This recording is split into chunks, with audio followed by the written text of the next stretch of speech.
ప్రియమైన విద్యార్థులారా, అందరు బాగున్నారా? అందరు క్షేమంగా ఉన్నారా? శుభం.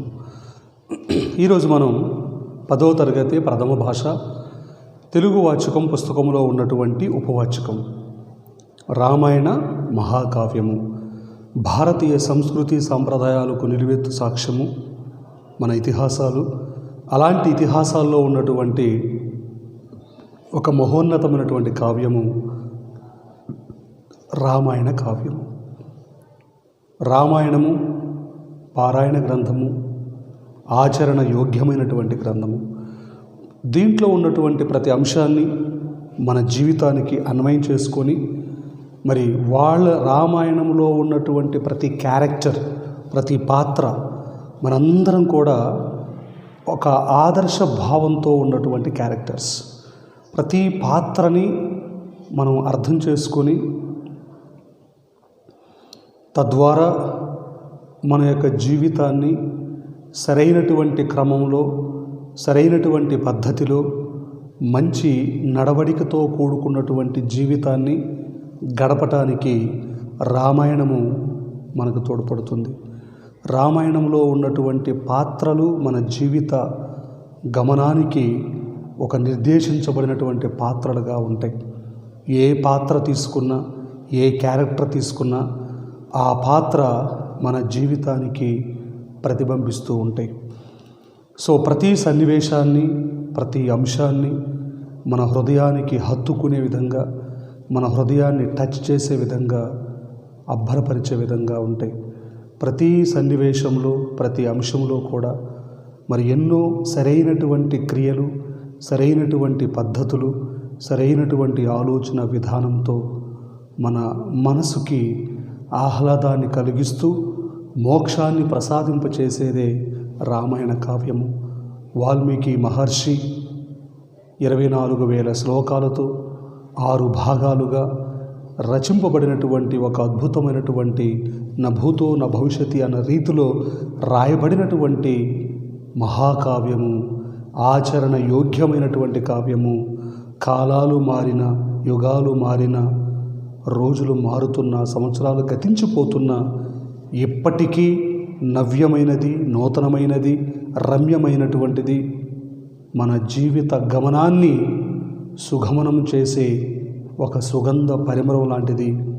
ఎప్పుడు కూడా వికసిస్తున్న పుష్పంలాగా అది వికసిస్తూ మనందరి జీవితాల్లో సంతోషాలను పుష్పింపచేసేది రామాయణ మహాకావ్యము. మరి అలాంటి రామాయణ కావ్యంలో మనము అయోధ్యకాండలో ఉన్నటువంటి కొన్ని విషయాలను గత క్లాసుల్లో మీకు బోధించడం జరిగింది. మరి ఈరోజు ఈ క్లాసులో మరికొన్ని అంశాలని మనము బోధించుకోవటానికి ప్రయత్నము చేద్దాం. చూడండి, అయోధ్యకాండ. మరి గత అనేక వీడియోస్లో మీకు ఎన్నో విషయాలు చెప్పాను. ఎందుకనంటే మరి అయోధ్య నగరానికి అధిపతి దశరథ మహారాజు. తనకి సంతానం లేకపోవడం కారణంగా మరి పుత్రకామేష్టి యాగ ఫలితంగా 4 కుమారులు కంటాడు. వారు పెద్దవాళ్ళు అవుతారు. విశ్వామిత్రుడు వచ్చి రాముణ్ణి, లక్ష్మణుని వెంట పెట్టుకొని పోతూ అనేక విద్యలు నేర్పుతాడు. రాక్షస వినాశనం గావిస్తాడు. యాగ సంరక్షణార్థం పోయి యాగాన్ని కాపాడతాడు. సో దానికి ప్రతిఫలంగా విశ్వామిత్ర మహర్షి మిథిలా నగరాధిపతి అయినటువంటి జనక మహారాజు యొక్క కుమార్తె సీతనిచ్చి వివాహం జరిపించి తిరిగి తన మహారాజు అయినటువంటి దశరథ మహారాజుకి అప్పగించి తను హిమాలయ పర్వతాలకు వెళ్ళిపోతాడు. మరి ఎంతో ముక్కు పచ్చలారినటువంటి, సుకుమారమైనటువంటి, నీతిమంతుడైనటువంటి, మరి అనేక సద్గుణాలు కలిగినటువంటి వాడు. అటు రూపములో, గుణములు శ్రేష్ఠుడు, మహావీరుడు, మృదువుగా మాట్లాడతాడు. మరి శరణన్న వారిని కాపాడతాడు. కోపము, గర్వము లేనటువంటి వాడు, సత్యం పలికేవాడు, పరుల సంపదను ఆశింపనటువంటి వాడు, దీనులను ఆదుకునేవాడు, కాలాన్ని వృధా చేయకుండా జ్ఞానులతో, సజ్జనులతో వివిధ విషయాలను చర్చించేవాడు, వినయశీలి, తల్లిదండ్రుల పట్ల, గురువుల పట్ల నిశ్చల భక్తి కలవాడు, సోమరితనము, ఏమరపాటు కూడా లేనటువంటి వాడు, మరి అసూయ, మాతృత్వము లేనటువంటి వాడు, మరి ప్రజల పట్ల వాత్సల్యం కలవాడు. ఇన్ని మంచి గుణాలు కలిగినటువంటి శ్రీరామచంద్రుణ్ణి అయోధ్య నగరానికి మహారాజును చేస్తే బాగుంటుంది అని సంకల్పించి తన మనసులో ఉన్న మాటని పండితులకి, పురోహితులకి, గొప్ప గొప్ప మరి తన రాజ్యంలో ఉన్నటువంటి అందరి ముందు చెప్పడం జరుగుతుంది. ప్రజా ఆమోదం కూడా లభించింది. రాముడి యొక్క పట్టాభిషేక మహోత్సవం ఘనంగా ప్రారంభమవుతుంది. ఇలాంటి సమయంలో ఈ శుభవార్తని తన భార్య అందరికీ చెప్పి కైకకు కూడా చెబుదామని చెప్పి దశరథ మహారాజు బయలుదేరి వస్తూ ఉంటాడు. అంతకు ముందే ఈ మాటలు తెలుసుకున్నటువంటి మందర కళ్ళల్లో నిప్పులు చెరుక్కుంటూ కైకమ్మ కాడకొచ్చి అన్ని విషయాలు చెప్పింది. కైక మనసు మార్చింది. విషపు బీజాలు తన మనసులో వేసింది. దానితో ఆనాడు తన భర్త ఇచ్చిన 2 వరాలు ఇప్పుడు కోరుకోవటానికి ఆమె విచార గదిలోనికి పోయింది. తన దగ్గర నల్ల చీరలు ధరించింది. జుట్టంతా విరబోసుకుంది. ఎక్కి ఎక్కి ఏడుస్తూ బాధపడుతూ ఉంది. మహారాజు వచ్చాడు. కైగా అదిగో శ్రీరామచంద్రుడి యొక్క పట్టాభిషేకం జరగబోతూ ఉంది. నీవే స్వయంగా వచ్చి వారికి మంగళ స్నానాలు చేయించాలి పద అంటాడు. అక్కడి నుంచి ఉలుకు పలుకు లేదు. కోపంతో చెంబులు అవి విసిరేస్తుంది. మరి ఆగ్రహించినటువంటి తన భార్య యొక్క ఆగ్రహాన్ని తొలగించి శాంతిని ప్రబోధించడానికి మహారాజు దగ్గరకు వచ్చాడు. కైక, ఏం కావాలి? నీవు బాధ తాపుతావరంతో ఎందుకున్నావు అని అడిగాడు. మరి మీరు సూర్యవంశానికి సంబంధించినటువంటి మహారాజులు, ఆడిన మాట తప్పనటువంటి వారు. మరి మీరు నాకు మాట ఇచ్చి నేను తీర్చకుండా ఉండను అంటేనే నేను నీకు ఇప్పుడు ఆ వరాలు కోరుకుంటానని చెప్పి అంటుంది. సరే అంటాడు. అప్పుడు తన మనసులో ఉన్న ఆ విషపు మాటలు బయటికి కక్కుతుంది కైక. నెంబర్ 1, రాముడి స్థానంలో భరతుడికి పట్టాభిషేకం జరగాలి. నీ బిడ్డ రాముడు 14 సంవత్సరాల పాటు అరణ్యవాసం చేయాలి. ఆ మాట విన్నటువంటి దశరథుడు తన 2 చెవులు మూసుకొని కైకా కైకా కైకా, ఎంత మాట అన్నావు కైక? రాముడిని విడిచిపెట్టి నేను ఉండగలను? రాముడు లేకుండా నేను బ్రతకగలనా? కావాలంటే నీవు కోరుకున్నట్టుగానే అయోధ్య నగరానికి మహారాజుని భరతుని చేస్తాను. కానీ నా రాముడిని నా నుంచి దూరం చేయొద్దు, నా రాముడిని అడవుల పాలు చేయొద్దు అని చెప్పంటుంది. ఇవన్నీ నాకు అనవసరం. మీరు మాట ఇచ్చారు. ఆడిన మాట తప్పిన చక్రవర్తిగా ఈ భూలోకంలో శాశ్వతంగా మిగిలిపోతారా? లేదంటే నీ బిడ్డ రాముణ్ణి అడవుల పాలు చేస్తారా? ఎవరక్కడ? సుమంతుడు వచ్చాడు. చెప్పండి మహారాణి, నా మాటగా వెళ్ళి రాముని తీసుకుంటారా అని చెప్పండి. నేను వెళ్ళను. మహారాజు ఆనతిస్తేనే నేను వెళ్ళి తీసుకొస్తా అన్నాడు. సో మహారాజు చెప్పాడు. రాముడు వచ్చాడు. మరి ఏడుపులు పెడబబులతో కింద పడి ఏడుస్తూ ఉన్నాడు తన తండ్రి. కోపతాపంతో రగిలిపోతూ ఉంది కైక. వచ్చాడు. తన తండ్రికి తన తల్లికి నమస్కారం చేశాడు. అమ్మా ఏంటమ్మా అని అడిగాడు. సో మీ నాన్నగారు నాకు ఒక 2 వరాలు ఇచ్చారు. మిమ్మల్ని అడ్డు పెట్టుకొని వాటిని తప్పటానికి ప్రయత్నం చేస్తున్నాడు. మీరు చేస్తాను అంటే చెబుతాను అని చెప్పంటుంది. అమ్మా, సదా మీ సేవలో పునీతుడయ్యేవాడిని నేను. మీకు ఎదురు చెబుతానా? మీరు కాదంటే నేను ఆ పని చేస్తాను.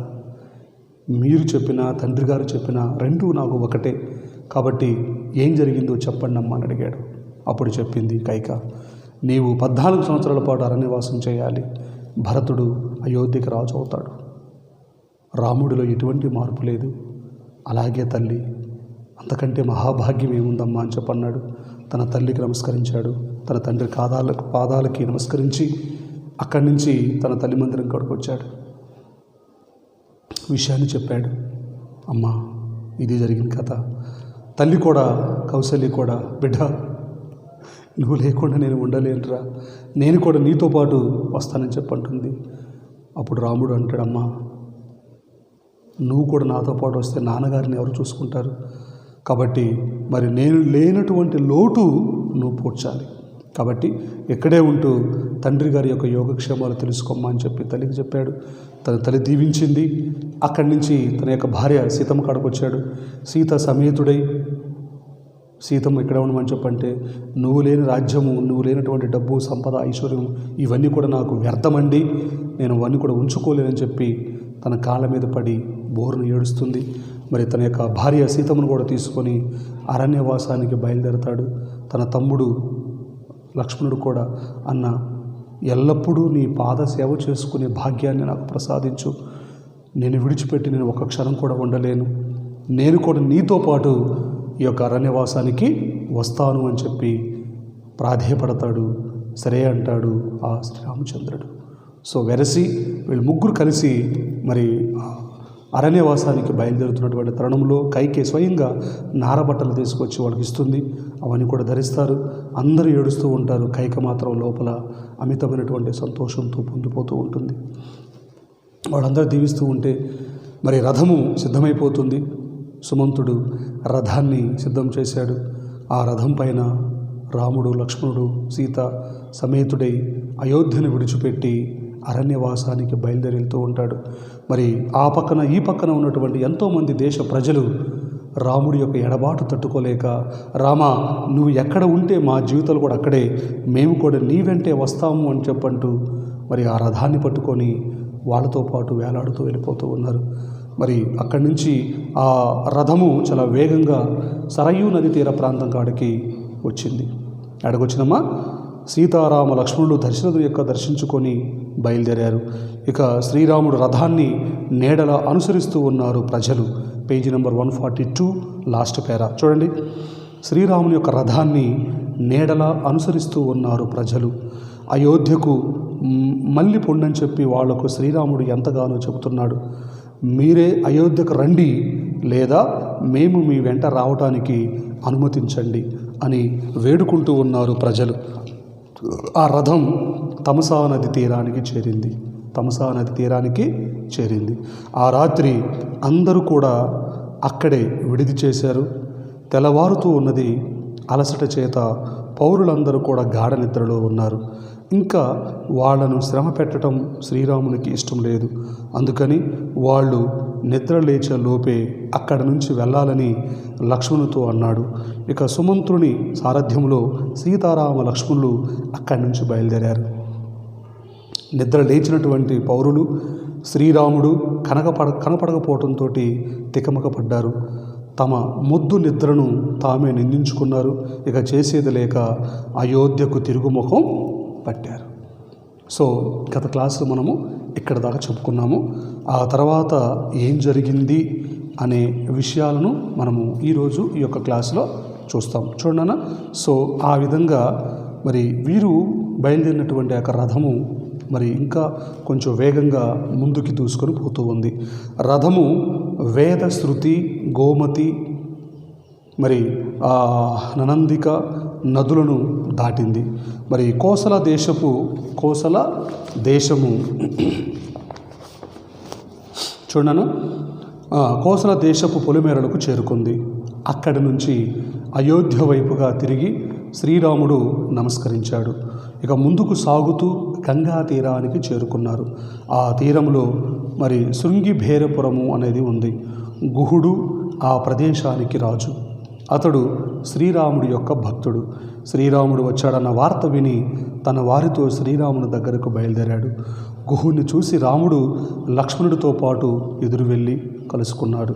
ఆ రాత్రి గుహుడి ఆతిథ్యం తీసుకున్నాడు మన యొక్క శ్రీరామచంద్రుడు.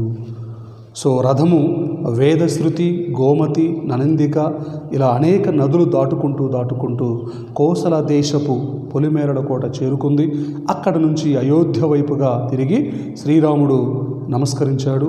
ఇక ముందుకు సాగిపోతూ ఉంది. గంగా తీరానికి చేరుకున్నారు. ఈ రథము ప్రస్తుతానికి ఆడుకొచ్చిందమ్మా గంగా తీరం చేరుకున్నారు. అలా తన యొక్క ప్రజల్ని, తన యొక్క దేశాన్ని, తన రాజ్యాన్ని అందరిని విడిచిపెట్టిపోతూ ఉంటే రాముడు ఎంతో బాధపడ్డాడు. వాళ్ళందరికీ నమస్కరించాడు మనసులోని. అలా రథము వేగంగా ముందుకొచ్చి గంగా నది తీర ప్రాంతానికి చేరుకున్నది. ఆ తీరంలో శృంగిభేరిపురం అనేది ఉంది. మరి దానికి గుహుడు అన్నటువంటి వాడు మహారాజుగా ఉన్నాడు. చెప్పండి ఎవరమైనా? గుహుడు. అతడు శ్రీరామ భక్తుడు. మరి శ్రీరాముడు వచ్చాడన్నటువంటి వార్త విని తన వారితో శ్రీరాముని దగ్గరకు బయలుదేరారు. ఇక గుహుడిని చూసినటువంటి రాముడు మరి లక్ష్మణుడితో పాటు ఎదురు వెళ్ళి కలుసుకున్నాడు. ఆ రాత్రి గుహుడి ఆతిథ్యాన్ని వాళ్ళు తీసుకున్నారు. సో మొత్తానికి మరి ఆ యొక్క శృంగిభేరి పురము అన్నటువంటి ఈ యొక్క ప్రాంతానికి వీళ్ళంతా కూడా చేరుకున్నారు.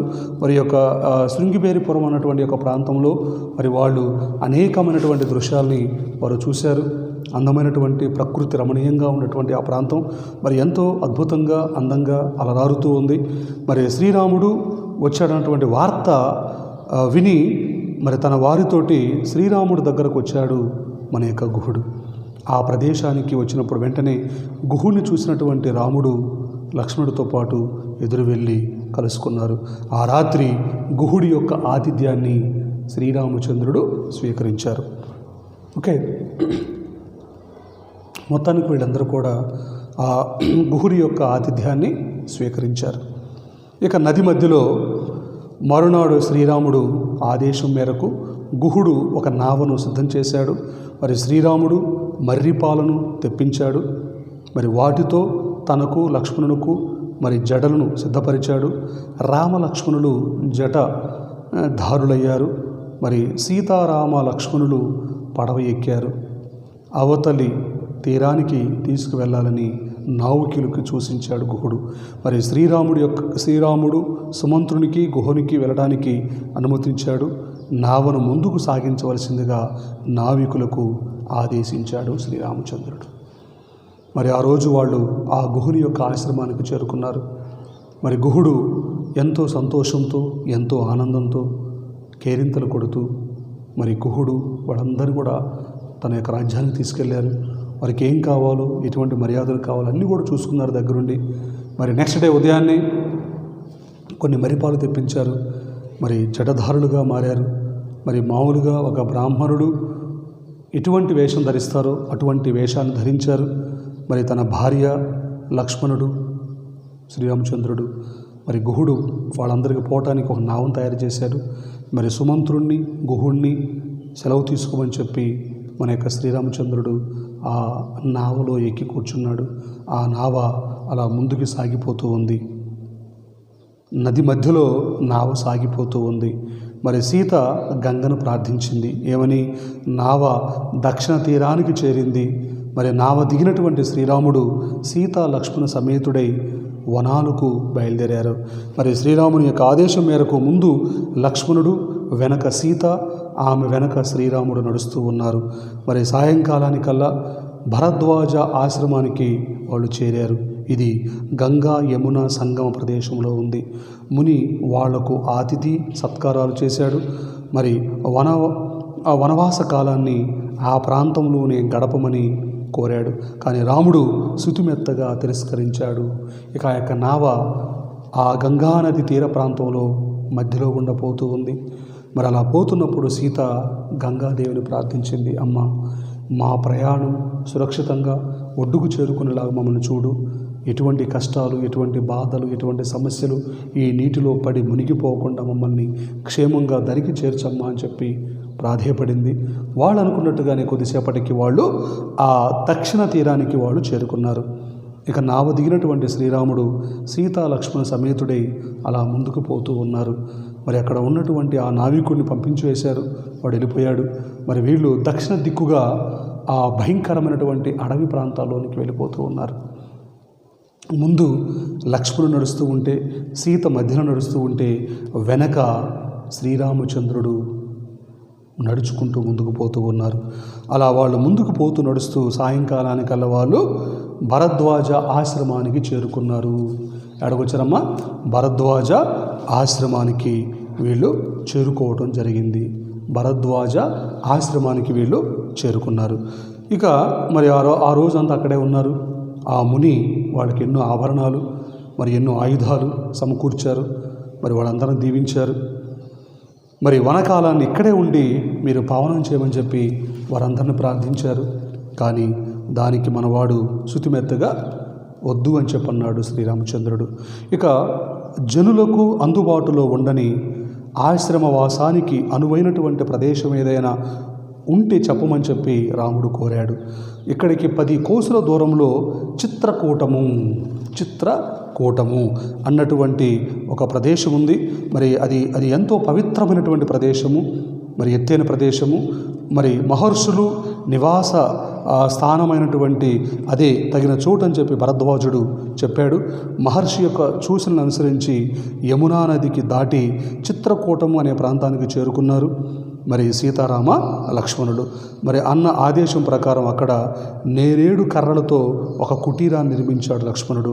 మరి సశాస్త్రీయంగా అందులోనికి ప్రవేశించారు.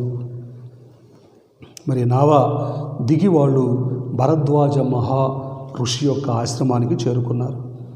మరి ఆ ఆశ్రమంలో ఉన్నటువంటి ఋషి వారికి ప్రణమిల్లి నమస్కరించి, మీరు ఇక్కడే ఉండండి, మీకు అంతా శుభం జరుగుతుందని చెప్పన్నాడు.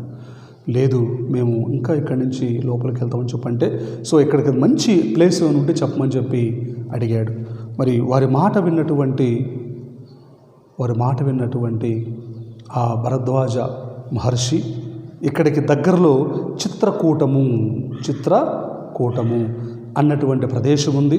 మరి అది ఎంతో పవిత్రమైనటువంటి ప్రదేశం. మీరు అక్కడికి పోతే మీకు అంతా శుభం జరుగుతుంది, మీకు అంతా మంచే జరుగుతుంది అని చెప్పాడు. ఇక మరి వాళ్ళు అక్కడి నుంచి అలా బయలుదేరారు. ఆ యమునా నది తీరం దాటుకుంటూ అలా ముందుకు పోతూ ఉంటే సాయంత్రం కాలకాల వాళ్ళు ఈ యొక్క చిత్రకూటము అన్నటువంటి ప్రదేశం కాడికి చేరుకున్నారు. మరి అన్నగారి యొక్క కోరిక మేరకు నేరేడు కర్రలతోటి ఒక కుటీరాన్ని ఏర్పాటు చేసుకున్నారు. ఆ కుటీరంలోనికి ప్రవేశించారు శాస్త్రోక్తంగా మన యొక్క సీతారామ లక్ష్మణుడు. ఈ విషయాన్నంతా కూడా గూఢాచారుల ద్వారా గుహుడు తెలుసుకున్నాడు. ఇక గుహుని యొక్క ద్వారా సుమంతుడు గ్రహించాడు. సుమంతుడు గుహుడి దగ్గర సెలవు తీసుకొని అయోధ్యకు వెళ్ళాడు. ఇక దశరథుడు సుమంతుని ద్వారా రాముని విషయాలు తెలుసుకున్నాడు. కౌసల్య దశరథులు ఆవేదనకు అంతులేదు. ఇక దశరథుడు గతంలో తాను ఆ ముని బాలకుడిని పొరపాటుగా చంపినటువంటి సంఘటన, అతని తల్లిదండ్రులు ఇచ్చినటువంటి శాపాన్ని గుర్తు చేసుకున్నాడు. అదే పుత్ర వియోగానికి కారణమని చెప్పి అనుకున్నాడు. మరి శ్రీరాముని ఎడబాటుకు మనసు కాకవికలమైపోయింది.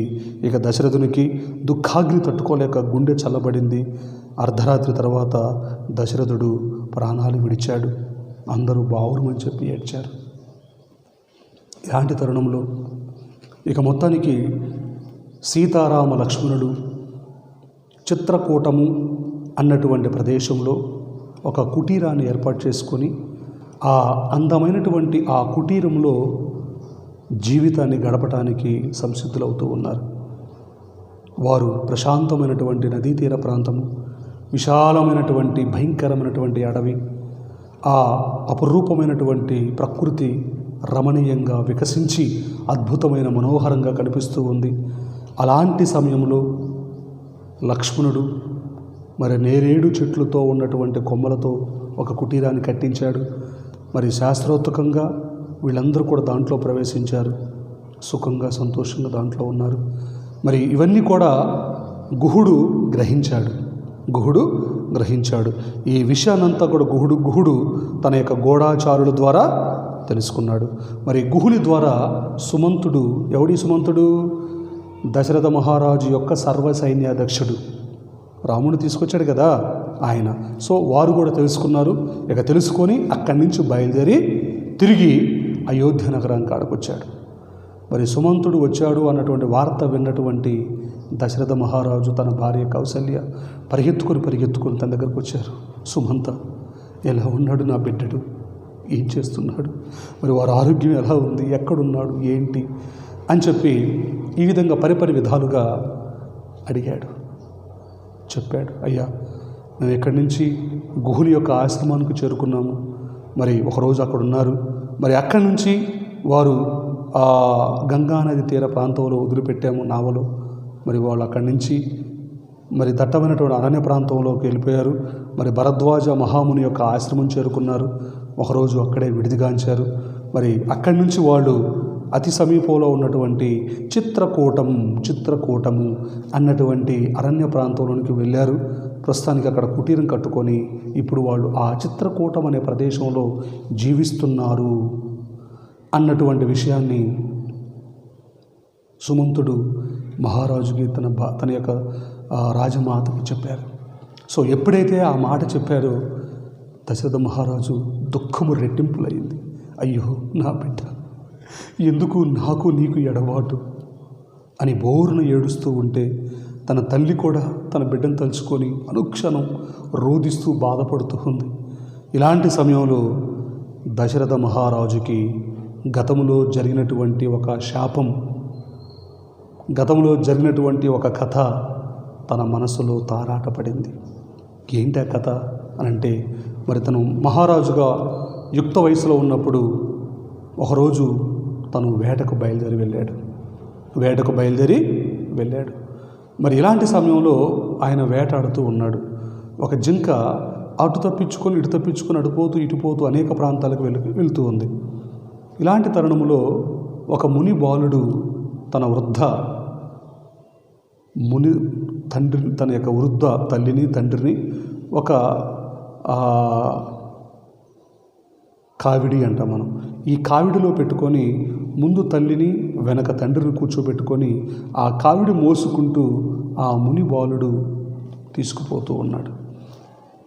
ఇలా పోతూ ఉండగా మార్గ మధ్యలో తన తల్లికి తండ్రికి తప్పిక అవుతుంది. తన బిడ్డని వాళ్ళు కండ్లు కూడా కనిపించవు, ముసలివాళ్ళు, మరి గుడ్డివాళ్ళు, అవిటివాళ్ళు. తన బిడ్డ తప్ప తనకి ఇంకా ఆదరణ లేదు, నడవలేరు, ఏమీ చేయలేరు. మరి ఇలాంటి పరిస్థితుల్లో వాళ్ళు దప్పికతోటి, బిడ్డ దప్పికగా ఉంది నాయన, కాస్త వాటర్ ఉంటే తీసుకురారని చెప్పి వారు చెబుతారు. మరి వాళ్ళకి దప్పిక అవుతుందని చెప్పి ఆ దప్పిక తీర్చాలని చెప్పి భావించినటువంటి మునిబాలుడు తన తల్లిని తండ్రిని ఒక చెట్టు కింద కూర్చోపెట్టి తను నీటి కోసం బయలుదేరి. అలా ముందుకు పోతూ ఉంటే దట్టమైనటువంటి అడవి, భయంకరమైనటువంటి చెట్లు, ఆ చెట్ల మధ్యలో ఒక చిన్న సరస్సు కనిపించింది. ఆహా, దాంట్లో స్వచ్ఛమైన వాటర్ ఉన్నాయని చెప్పి భావించి ఒక తామర ఆకు తీసుకున్నాడు ముని బాలుడు.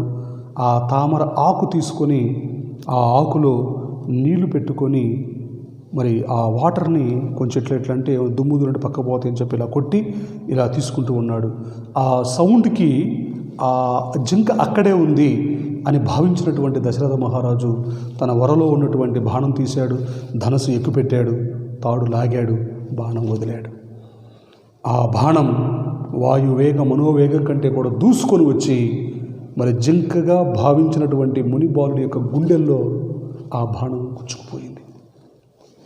అమ్మా నాన్న అని చెప్పి గట్టిగా అరుస్తూ నేల మీద పడిపోయాడు. దశరథ మహారాజు పరిగెత్తుకుని అడుగొచ్చాడు. చూస్తే జింక కాదు, ముని బాలుడు. అయ్యో, తన తప్పు తాను తెలుసుకున్నాడు. పరిగెత్తుకుని తన దగ్గరికి వచ్చాడు, ఆ బాణం తీశాడు. మరి భయంకర రక్తం కారుతూ ఉంది. ఆ బాణానికి ఉన్నటువంటి విషం తన యొక్క బాడీ అంతా కూడా ఆక్రమించిపోతూ ఉంది. కళ్ళు బయలు కమ్ముతూ ఉన్నాయి. మహారాజు, ఓ మునిబాల, నన్ను దయతో క్షమించు. నేను జింక అనుకొని ఇట్లా బాణం వేశాను, అది మీ గుండెలో కూర్చుకుంది. దయతో నన్ను మన్నించయ్యా అని చెప్పి బాధేయపడ్డాడు. లేదండి, నేను నా తల్లికి నా తండ్రికి నేను సేవ చేయలేకపోతున్నానటువంటి బాధ అనుక్షణం నన్ను గుచ్చుతూ ఉంది. అక్కడ నా తల్లిదండ్రులు నీటి కోసం నేను వస్తానని చెప్పి ఎదురు చూస్తూ ఉన్నారు. వాళ్ళు నడవలేరు, కళ్ళు లేరు. మరి వాళ్ళు ఎలా బ్రతకాలి, ఎలా జీవించాలి? మరి వారికి ఒక్కరికి ఆధారం నేనే. మరి నన్ను కూడా మీరు పొట్టన పెట్టుకున్నారు. మేము ఏ పాపం చేశాం అని చెప్పి ఏడుస్తూ కన్ను మూశాడు ఆ ముని బాలుడు. ఆ నీటిని తీసుకొని పరిగెత్తుకొని మహారాజు ఆ వృద్ధ దంపతుల కాడకొచ్చాడు. మరి తన బిడ్డ కోసం ఆ మునిలు ఇద్దరు కూడాను చూస్తూ ఉన్నారు. బిడ్డ వచ్చావరా బిడ్డ అంటూ ఉంటే, ముందు వచ్చానయ్యా వాటర్ తాగమని చెప్పి వాటర్ తాపించాడు. కొద్దిసేపటికి తెప్పరెళ్ళుకొని అప్పుడు మహారాజు ఆ ఋషులకి చెప్పాడు, అయ్యా, నేను అయోధ్య నగరాధిపతి అయినటువంటి దశరథ మహారాజుని. మరి వేటకని చెప్పి ఒక అడవికి వచ్చాను, అనుకోకుండా బాణం వేశాను. నా బాణం యొక్క తాకిడికి నీ బిడ్డడు, నీ ముని బాలుడు మరణించాడు. దయతో నన్ను క్షమించమని చెప్పి ప్రాధేయపడ్డాడు, కాళ్ళ మీద పడ్డాడు. కానీ ఆ వృద్ధ దంపతులు, ఛీ, నీచుడా, నికృషుడా, దుర్మార్గుడా, నాకు కలిగినటువంటి ఒక్కగానొక బిడ్డని పొట్టన పెట్టుకున్నావా అంటూ బోర్న ఏడుచారు. భయంకరంగా ఏడుస్తారు. తన బిడ్డలు లేకపోతే ఎలా బ్రతకాలి, ఎలా జీవించాలి, వాళ్ళకి తిండి తిప్పలు ఏమీ లేవు, వాళ్ళకి ఎలా బ్రతకాలని ఏడుస్తూ ఉంటారు. మహారాజు, అయ్యా నన్ను మన్నించండి, కావాలని చేయలేదు, అనుకోకుండా ఇలా జరిగిందని చెప్పంటే, చీ దుర్మార్గుడా, ఇదిగో ఇదే నా శాపం. మేము ఇప్పుడు ఏ విధంగా అయితే కుమారుని పోగొట్టుకొని ఎంత విలపిస్తూ ఉన్నాము, ఎంత దుఃఖిస్తూ ఉన్నాము, నీవు కూడా అదే దుఃఖానికి లోనై నీ బిడ్డ దూరం అవుతాడు, నీ బిడ్డ నీకు ఎడబాటు అవుతాడు. ఆ ఎడబాటుతో కూడుకున్నటువంటి దుఃఖంతో కుంగి కుసించి ఏడ్చి ఏడ్చి ఏడ్చి సస్తావు అని చెప్పి శపించాడు. ఆ కథ గుర్తుకొచ్చింది ఇప్పుడు ఈ క్షణంలో దశరథ మహారాజుకి. ఆ ముని, ఆ వృద్ధ దంపతులు శపించినటువంటి శాపం కారణంగానే నా రాముడు విధి సంకల్పం ఇట్లా ఉంటుంది. అందుకని నా రాముడు ఇట్లా దూరం అయిపోయాడా? అయ్యో రామ రామ. మరి ఆ ముని బాలకుడిని పొరపాటుగా చంపిన సంఘటన అతని తల్లిదండ్రులకు ఇచ్చినటువంటి శాపాన్ని గుర్తు చేసుకున్నాడు. అదే పుత్ర వియోగానికి కారణమని చెప్పేసి అనుకున్నాడు. శ్రీరాముని యొక్క ఎడబాటును తట్టుకోలేక మనసు కాక వికలమైపోతుంది. దుఃఖాన్ని తట్టుకోలేక ఏడ్చి ఏడ్చి ఏడ్చి ఏడ్చి హఠాత్తుగా తన గుండె ఆగిపోయింది. దశరథ మహారాజు కన్నుమూశాడు, మరణించాడు. అర్ధరాత్రి తర్వాత దశరథుడు ప్రాణాలు విడిచాడు. అందరూ బావురుమన్నారు. సుఖం, సంతోషం, మంగళ వాయిద్యాలతో ఆనంద డోలికల్లో విహరించాల్సినటువంటి అయోధ్య నగరం ఒక్క రోజులోనే కాక వికలమైపోయింది. శోక సముద్రంగా మారిపోయింది. ఎక్కడ చూసినా ఏడుపులు పెడబొబ్బులు, ఎక్కడ చూసినా దుఃఖ సముద్రంగా మారిపోయింది. అయోధ్య అంటే ఎంతో గొప్పగా ఉన్నటువంటి నగరం ఇప్పుడు విచారకరంగా, దుఃఖకరంగా, బాధాకరంగా మారిపోయింది. మరి ఇలాంటి పరిస్థితుల్లో వాళ్ళు ఏడుస్తూ ఉన్నారు, బాధపడుతూ ఉన్నారు. సో ప్రియమైన విద్యార్థులారా, మనం ఈరోజు ఈ క్లాస్లో ఎక్కడి దాకా చెప్పుకున్నాము, తర్వాత ఏం జరిగింది అనేది మనము తర్వాత వీడియోలో చూస్తాం. ఓకే. సో ఈరోజు చెప్పినటువంటి ఒక భాగం నుంచి ఎగ్జామినేషన్లో మనకి ఎటువంటి ప్రశ్నలు వస్తాయి. ఈరోజు మనం 143 పేజీ వరకు చెప్పుకున్నాం. 143. సో ఒకటి, మునిబాలుడి యొక్క మరణానికి దారితీసిన పరిస్థితులు ఎటువంటివి? శ్రీరామచంద్రుడు వనవాసానికి ఎంచుకున్నటువంటి ప్రదేశం ఏమిటి? అయోధ్య నగరాధిపతి అయినటువంటి దశరథ మహారాజు యొక్క మరణానికి దారితీసినటువంటి పరిస్థితులు ఎటువంటివి? గుహుడి యొక్క వృత్తాంతం గురించి రాయండి. సో ప్రియమైన విద్యార్థులారా, ఇలాంటి ప్రశ్నలు ఎగ్జామినేషన్లు మనకి వస్తాయి. సో ఎలాంటి ప్రశ్నలు వచ్చినా, ఏ విధంగా అడిగినా అన్ని ప్రశ్నలకు మనం సరైనటువంటి జవాబులు రాసే ఒక మంచి విద్యార్థులుగా మనం ఉండటానికి ప్రయత్నము చేయాలి. ఓకేనా? ఇది ఈరోజు మీ యొక్క హోంవర్క్ బుక్లో రాసుకొని రండి. ఇంకా ఈరోజు మనం ఎక్కడ దాకా అయితే చెప్పుకున్నామో అక్కడ వరకు, అంటే మీరు పేజీ నెంబర్ 143 143 పేజీ మొత్తం మీకు చెప్పాను. ఈ పేజీ అంతా కూడా మీరు బాగా చదువుకొని రావడానికి ప్రయత్నము చేయండి. ఓకేనా? ఈరోజు చెప్పిన భాగం మీ అందరికి అర్థమైందని చెప్పి నేను భావించుకుంటూ సెలవు తీసుకుంటున్నాను. మీ అందరికీ నా హృదయపూర్వక ధన్యవాదాలు.